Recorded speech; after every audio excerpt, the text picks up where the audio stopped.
नमस्कार एस्पिरेंट्स, हम एन भानु और आपका इस चैनल पर स्वागत है।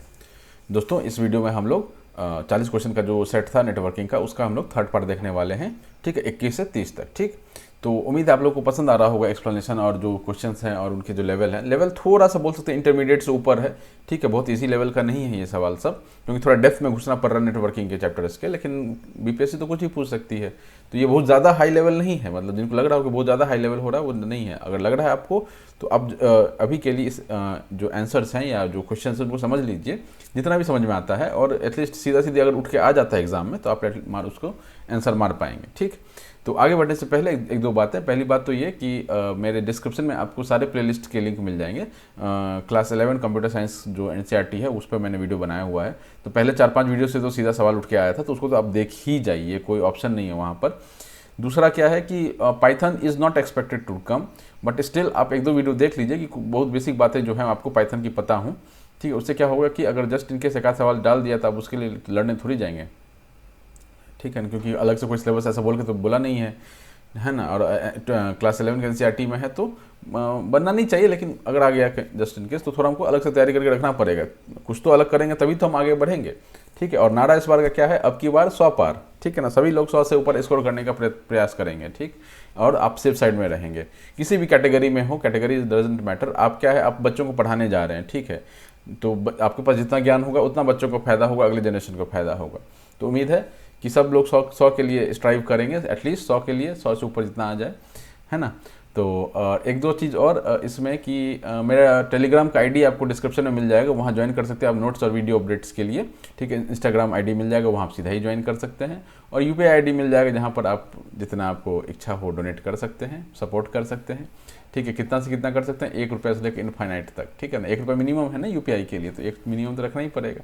तो जिनको लगे सर को सपोर्ट करना चाहिए तो वो कर सकते हैं, जिन्होंने अभी तक किया है।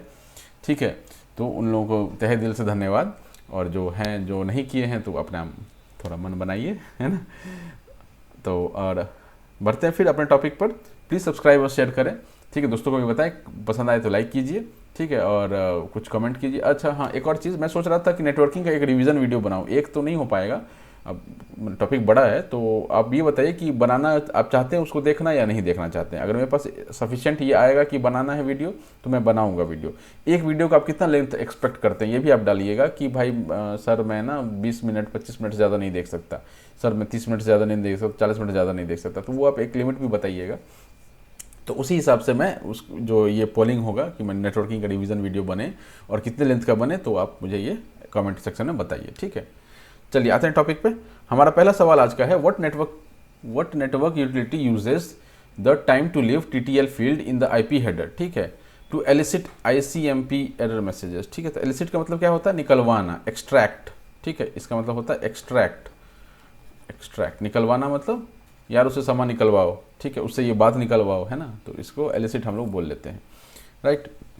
तो पहला इसमें एक दो पॉइंट आपको जानना है। पहला चीज़ की, time to live field in IP header. तो ये टाइम टू लीव फील्ड कहाँ पर है, आईपी हेडर में है। तो एक सवाल तो यही बन गया, है ना। और इसको थोड़ा हम लोग समझ के फिर आगे बढ़ेंगे। What network utility uses the time to live field IP header to elicit ICMP message. ठीक है, इसको पहले हम लोग समझते हैं टाइम टू लीव क्या बोला है ना। ठीक, अब आप ये देखिए कि networking is based on sender और रिसीवर के बीच में जो कम्युनिकेशन होता है, डेटा का भेज रहे हैं, उधर से एक्नॉलेजमेंट आ रहा है या डेटा आ रहा है या कुछ भी आ रहा है। तो होता क्या है कि डेटा का जो पैकेट है हमने उठाया और आपको भेजा। ठीक, आपने उसको रिसीव किया, हमको भेज दिया कि भाई एक्नॉलेज कीजिए। अब हम जो डेटा पैकेट आपको भेजे हैं, तो ऐसा तो हो नहीं सकता ना कि वो इनफाइनाइट टाइम के लिए घूमता रहे। मतलब 10 साल पहले किसी ने किसी को मैसेज किया होगा, वो आज भी डेटा पैकेट घूम रहा हो, ऐसा तो नहीं। मतलब सुनने में थोड़ा अजीब सा नहीं लग रहा है आपको। तो इस चीज़ को हैंडल करने के लिए आया आपका कॉन्सेप्ट किसका, टीटीएल का। ठीक है, तो ये टीटीएल करता क्या है, इसका नाम ही दिख रहा है कि टाइम टू लीव। ठीक है, तुम्हारे पास इतना समय है, इतने समय में तुमको मैंने भेजा है और तुम वहाँ पहुँच जाओ, नहीं पहुँचोगे तो तुम मर जाओगे। ठीक, अब जैसे आपके पास मान लीजिए एक एवरेज एज कितना होता है, मतलब 70 के आसपास एक एवरेज एज मान के चलिए। ठीक है, फीमेल्स का और मेल्स का शायद कम ही होता है, 65 का राउंड होता है। ठीक है, तो आपके पास 65 साल से 70 साल का समय है। उतने साल में जो आपको उखाड़ना है उखाड़ लीजिए, नहीं तो आपको तो मर जाना है ना। और मर गए तो उसके बाद जला दफना दिए जाएंगे। तो यहाँ पर जो लाइन है ये आप पढ़िए, पहला लाइन कि time limit imposed on data, ठीक है, ये टाइम लिमिट जो है किस पे इम्पोज किया है, डेटा पे इम्पोज किया गया है, और डेटा मतलब डेटा पैकेट्स पे इम्पोज किया गया है। टू बी इन नेटवर्क, इतना टाइम आपको नेटवर्क में रहने के लिए मिलेगा बिफोर बीइंग डिस्कार्डेड, और इतने टाइम में अपने अगर आप नहीं पहुंचे डेस्टिनेशन पे तो आपको डिस्कार्ड कर दिया जाएगा, ठीक। तो इससे हमको फ़ायदा क्या होता है, prevent data packets from being circulated for ever, हमेशा के लिए सर्कुलेट होने से वो उसको बचा लेता है, ठीक। अगला पॉइंट है कि इसका जो हमने देखा कि हेडर ऑफ आईपी में मिलता है, ठीक है, सेंडिंग होस्ट के हेडर ऑफ आईपी में ये मिलता है, कितने बिट का है, 8 बिट बाइनरी वैल्यू सेट है, ये क्वेश्चन बन जाता है यहाँ पर। 8 बिट बाइनरी वैल्यू सेट किसका है, टीटीएल का है, ठीक। अब 8 बिट है तो इसका जो रेंज है वो 1 से लेकर 256 तक है, ठीक है। 256 जो है ये इसका मैक्सिमम टीटीएल वैल्यू है, ये अगेन अंदर सवाल बन जाता है, 255 सॉरी नॉट 256 255, ठीक। नेक्स्ट ये सवाल है कि ये हॉप लिमिट जो है वो किससे रिलेटेड है, टीटीएल से रिलेटेड है, टाइम टू लिव से रिलेटेड है, ठीक है। क्यों हॉप लिमिट है तो अभी हम लोग देखते हैं। तो इसका जो बेसिक फंक्शनिंग है, टाइम टू लिव कैसे वो काम करता है, तो उसके लिए बहुत बेसिक एग्जांपल है, ठीक है। तो होता क्या है कि आपका जो ये सेंडर है, ये एक पैकेट भेजा जो किसको पहुंचना है, रिसीवर को पहुंचना है, ठीक। बीच में क्या लगे हुए हैं, ये सब राउटर्स लगे हुए हैं, ये क्या राउटर लगे हुए हैं, राउटर, ठीक है। इन राउटर को हम लोग क्या बोलते हैं, हॉप भी बोल लेते हैं, ठीक है। इन राउटर को हम लोग हॉप भी बोल लेते हैं। अब हॉप लिमिट पे आते हैं, पहले आप ये समझिए कि इन राउटर को हम लोग हॉप बोल लेते हैं, जो बीच में जो स्टेशन मिलते हैं उसको हम लोग हॉप बोल लेते हैं। अब ये राउटर क्या करते हैं कि उनके पास जैसे ही एक पैकेट आता है सेंडर से और उनको पता होता है कि जो किधर राउट करना, तो उधर राउट कर देते हैं, लेकिन उस बीच में वो क्या करते हैं, टीटीएल वैल्यू को मिनिमम 1 से घटा देते हैं। तो मान लीजिए सेंडर ने टीटीएल वैल्यू 3 रख के भेजा, सेंडर जो है वो टीटीएल वैल्यू 3 रख के भेजा, पहला राउटर मिला उसको, उसने क्या किया, 1 घटा दिया और टीटीएल वैल्यू 2 हो गया। दूसरा राउटर भी क्या किया, 1 घटा दिया, टीटीएल वैल्यू 1 हो गया, ठीक है। उसी डायरेक्शन राउट हो रहा है, ठीक है। किधर भी राउट नहीं कर रहा, इधर राउट नहीं कर रहा, इधर राउट नहीं कर रहा, क्या किधर राउट कर रहा है, ये जिधर उसका डेस्टिनेशन उधर ही राउट करेगा ये, ठीक है। बाय डिफ़ॉल्ट ऐसा होता है, मतलब राउटर इसी काम के लिए ही बना है ना। तो तीसरा पर आया -1 क्या, टीटीएल 0 हो गया। अब क्या है कि इस पॉइंट से नेक्स्ट जो होना चाहिए, इसको रिसीवर मिल जाना चाहिए था, ठीक है। रिसीवर नहीं मिलने के कारण क्या हो गया, ये रिसीवर एक स्टेप इधर रखा हुआ है, तो इसने क्या किया, उधर डायरेक्ट कर दिया कि भाई उधर रिसीवर है तुम उधर जाओ। यहाँ पहुँचता है ये राउटर क्या देखता है, ये राउटर देखता है कि भैया इसके पास तो वो है ही नहीं, क्या नहीं है, टीटीएल वैल्यू नहीं है, क्योंकि ये 0 हो चुका है ऑलरेडी। तो ये क्या कर देगा, इसको डिस्कार्ड कर देगा। डिस्कार्ड करने के बाद क्या करेगा, ये आईसीएमपी मैसेज होस्ट को भेज देगा कि भैया तुम्हारा जो आदमी था वो मर चुका है, ठीक है। मिर्ज़ापुर का कंट्रोल लेना हो तो दूसरे आदमी को भेजो, है ना। मतलब आपको अगर मैसेज भेजना हो तो दूसरे पार्टी को भेजिए, तो दूसरा एक डेटा पैकेट भेजिए, ठीक। तो ये इस तरह से ये काम करता है। तो ये हॉप लिमिट क्यों बोला गया, जब सवाल पे आता है कि हॉप लिमिट क्यों बोला गया इसको, ठीक। तो हॉप लिमिट इसलिए बोला गया कि इस टीटीएल वैल्यू से वो क्या पता चल रहा है, कितना हॉप जो है, कितना राउटर जो है वो क्रॉस कर सकता है विदाउट बीइंग डिस्कार्डेड। तो यहाँ पर 3 राउटर जो है ये क्रॉस कर सकता है विदाउट बीइंग डिस्कार्डेड, इसी को क्या बोला गया, ये हॉप लिमिट बोला गया, ठीक।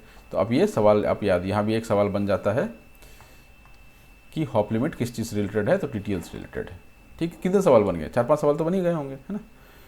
तो आप ये ध्यान रखिएगा। अब आते हैं हम लोग सवाल पे, कितने गेलो हो, हाँ यहाँ पर है। What network utility uses time to live TTL field in the IP header, ठीक है। आईपी हेडर में जो टीटीएल फील्ड है उसको कौन यूज करता है, to elicit, to extract information, कौन सा इन्फॉर्मेशन, आईसीएमपी एरर मैसेजेस का इन्फॉर्मेशन। तो ये क्या करता है, ट्रेस रूट करता है, ठीक है। तो आईसीएमपी मैसेज मैंने बताया कब आएगा, जब डिस्कार्ड हुआ होगा, तो फिर क्या करेंगे हम लोग, ट्रेस रूट यूज करके हम लोग इन्फॉर्मेशन निकालना शुरू करेंगे। A client of DNS application is called, ठीक है। तो ये आपको रट लेना है, याद कर लेना है, जैसा भी हो, इसको डीएनएस रिजॉल्वर बोलते हैं, ठीक है, ठीक है। डीएनएस क्लाइंट, ठीक है। डीएनएस इसको डीएनएस क्लाइंट को डीएनएस रिजॉल्वर भी बोलते हैं, और एक नाम इसको बोलते हैं, उस नाम का नाम क्या है, उस नाम का नाम है हमारा डीएनएस लुकअप। डीएनएस लुकअप काम क्या करती है, ठीक है। इनका काम होता है कि डीएनएस रिक्वेस्ट जो है जो डीएनएस रिक्वेस्ट आता है उसको रिजॉल्व करना इनका काम है using an external DNS server. ठीक है, एक्सटर्नल डीएनएस सर्वर से नेम का रिक्वेस्ट आता है, जो होस्ट नेम सॉरी डीएनएस जो होता है ना, नेम होता है वो आपका आईपी में बदलता है। तो ये सब के लिए क्या होता है, डोमेन का जो मतलब नेम होता है वो आईपी में बदलना है तो कुछ मतलब उसका रिजोल्यूशन प्रोसेस होना चाहिए ना। सर्वर का ही एक पार्ट है जो क्या करता है कि भाई एक नाम जो है वो दो से ओवरलैप नहीं हो जाए, मतलब तुम्हारा भी यही नाम है हमारा भी यही नाम है तो कैसे चलेगा ऐसे, है ना। इस चीज़ को रिजॉल्व करने के लिए डीएनएस यहाँ पे आता है। ठीक है, तो इसी सीधी याद कर लीजिएगा, ज़्यादा मतलब इसमें अंदर नहीं घुसना है। How many character consist of entire host name. ठीक है, कितने कैरेक्टर्स होते हैं इंटायर होस्ट नेम में। तो पहला सवाल यहाँ पर यह बनता है कि भैया ये होस्ट नेम क्या होता है ना, ये होस्ट नेम क्या है। तो नेटवर्क में कोई सा भी जो आपका ये होता है जगह होता है, ठीक है, जो भी नेटवर्किंग डिवाइस होते हैं उनको क्या हम लोग बोल लेते हैं, उनको हम लोग बोल लेते हैं आपका host.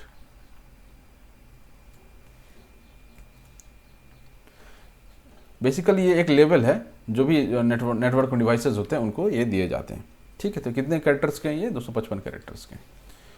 During normal IP packet forwarding by router which of the following fields of the IP header is updated. अभी हमने क्या पढ़ा कि हम क्या कर रहे थे, टीटीएल वैल्यू को लोअर कर रहे थे, टीटीएल वैल्यू को हम लोग हर जो राउटर है वहाँ पर कम कर रहे थे। तो अगर वो टीटीएल वैल्यू कम कर रहे हैं तो कुछ तो अपडेट करना पड़ेगा ना, तो हम लोग चेकसम अपडेट करते हैं। ठीक है, चलिए नेक्स्ट सवाल पे आते हैं। Which of the following statement is correct about DWDM. DWDM का फुल फॉर्म क्या होता है पहले तो आप ये देख लीजिए, डेंस वेवलेंथ डिवीजन मल्टीप्लेक्सिंग। ठीक है, अब जो मल्टीप्लेक्सिंग वर्ड हम लोग पढ़ रहे हैं तो यहाँ से हमको पता चलता है कि जो बैंडविड्थ है ठीक है नेटवर्क का, वो इंक्रीज करने में ये हेल्प करेगा। ठीक है, मल्टीप्लेक्सिंग का यही काम होता है। तो इससे क्या होगा, बैंडविड्थ इंक्रीज होने से it can transmit data at very high speed. ठीक, तो इसका एक फुल फॉर्म याद रखना है क्वेश्चन में। ठीक, काम क्या करता है ये जो डीडब्ल्यूडीएम है, बैंडविड्थ जो है ये एक फाइबर ऑप्टिक ट्रांसमिशन टेक्निक है। ठीक है, फाइबर ऑप्टिक ट्रांसमिशन टेक्निक है। ठीक है, अब ये ट्रांसमिशन की बात हो रही है, ऑप्टिकल ट्रांसमिशन की बात हो रही है, जिसमें क्या होता है इसको डीडब्ल्यूडीएम से यूज़ करके हम लोग बैंडविड्थ बढ़ाते हैं और हमको जो नेटवर्क में डेटा ट्रांसफ़र का जो स्पीड है वो ज़्यादा देखने के लिए मिलता है। Media access control address is called. ठीक है, अब मैक का फुल फॉर्म क्या होता है ये भी एक सवाल बन जाता है। मैक एड्रेस आपने सुना होगा, बहुत कॉमन टर्म है हार्डवेयर्स के लिए। तो मीडिया एक्सेस कंट्रोल होता है, इसका एड्रेस होता है। ठीक है, ये क्या होता है, एक फिजिकल एड्रेस होता है। किसी भी जब आपका लैपटॉप हो, कोई सा भी डिवाइस आप ले लीजिए, मोबाइल ले लीजिए, लैपटॉप ले लीजिए, ठीक है, सबका टीवी ले लीजिए, टीवी जो स्मार्ट टीवी होते हैं, कोई सा भी टीवी नहीं, जो भी चीज़ इंटरनेट पे चलते हैं, ठीक है, कोई भी चीज़ जो इंटरनेट से कनेक्टेड होता है, ठीक है, चाहे वो एलेक्सा हो, चाहे आपका लैपटॉप हो, मोबाइल हो, आईपैड हो, कुछ भी हो, ठीक है, जो भी चीज़ आपके इंटरनेट से कनेक्ट हो रहा है उसका होस्ट नेम होगा। होस्ट नेम क्या होता है, उसका फिजिकल एड्रेस होता है, उस डिवाइस का एड्रेस होता है, वो हमेशा उसकी लाइफ टाइम के लिए कॉन्स्टेंट होता है। ठीक, विच of the following address is 32 bit. 32 bit कौन सा है इसमें से, वर्चुअल एड्रेस है। IPv6 का कितना है, 128 बिट है, और मैक एड्रेस का कितना है, 48 बिट है। ये ध्यान रखेंगे। तो कितने क्वेश्चन बन गए, ये भी एक क्वेश्चन में आ गया, ये भी एक क्वेश्चन में आ गया। ठीक है, ये तो हमने काफ़ी जगह पढ़ाई हुआ होगा, बट ये 48 बिट का है आपका मैक एड्रेस। ठीक है, EDI stands for electronic data interchange. ठीक है, तो इसमें क्या हो रहा होगा, फुल फॉर्म ही पूछा है बस, इलेक्ट्रॉनिक डेटा इंटरचेंज, ये इसका आंसर हो जाएगा, राइट। काम क्या करता है ये, बेसिकली दो डिवाइसेस के बीच में इलेक्ट्रॉनिक डेटा ट्रांसफर का इसमें काम देखता है ये। ठीक है, नेक्स्ट सवाल पे आते हैं। नेक्स्ट सवाल है अपना, what was the design data transfer rate of ISDN। ठीक है, ISDN क्या होता है, इंटीग्रेटेड सर्विस डिजिटल नेटवर्क। ठीक है, ISDN हम लोग पहले टेलीफोन लाइन जो होता था ना उसमें ISDN यूज होता था, राइट। इसका जो डिज़ाइन ये था, स्पीड था, दैट वाज 64 kbps, क्योंकि ये पुराने समय की बात है। अब अभी kbps में तो कोई बात ही नहीं करता, MBPS में ही बात करते हैं। अभी 2G का टाइम भी निकल चुका है, ठीक है, 5G 6G में हम लोग चल रहे हैं। ठीक, तो ये क्या होता है, ISDN के बारे में एक दो बातें देख लीजिए। पहला बात तो ये है कि ISDN is circuit switch telephone network system. क्या है, circuit switch telephone network system, circuit switched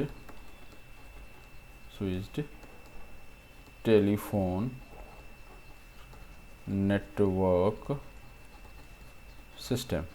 ठीक है, अब और क्या इसमें एक बात है, इसमें और ये बात है कि it is set of communication standards for digital transmission. ठीक है, तो क्या है ये, कम्युनिकेशन स्टैंडर्ड देता है, कम्युनिकेशन स्टैंडर्ड देता है, ST standards.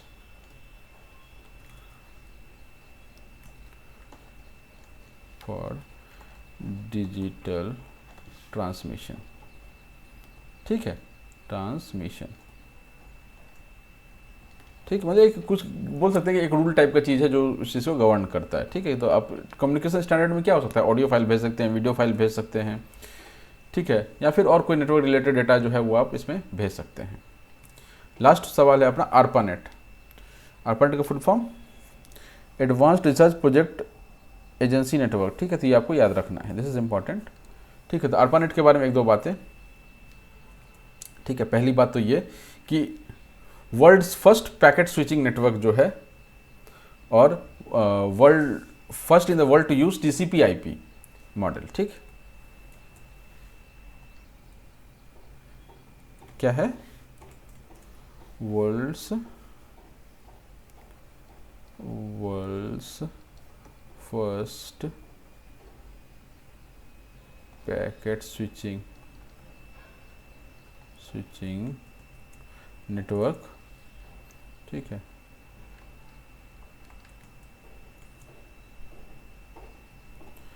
And first in the world to use TCP/IP model, first to use TCP/IP model. ये दोनों पॉइंट आप किसके लिए याद रखेंगे, ARPANET के लिए याद रखेंगे। और यहाँ से कितने सारे सवाल बनेंगे देख लीजिए आप। ठीक है, तो कहने के लिए 10 सवाल हैं, लेकिन सवाल के ओवरऑल जो सवाल है जो हम कम्प्रिहेंसिव स्टडी करने की कोशिश कर रहे हैं, तो वो हमको याद है। तो प्लीज़ सब्सक्राइब कीजिए। ठीक है, अच्छा लगा हो तो लाइक कीजिए, कुछ बोलिए, कुछ बताइए, कुछ कमेंट कीजिए, सर ये समझ में आया, ये समझ में नहीं आया। ठीक है, तो वो जो पढ़ता हूँ तो थोड़ा अच्छा लगता है ना। चलिए, all the best, tata, thank you, bye.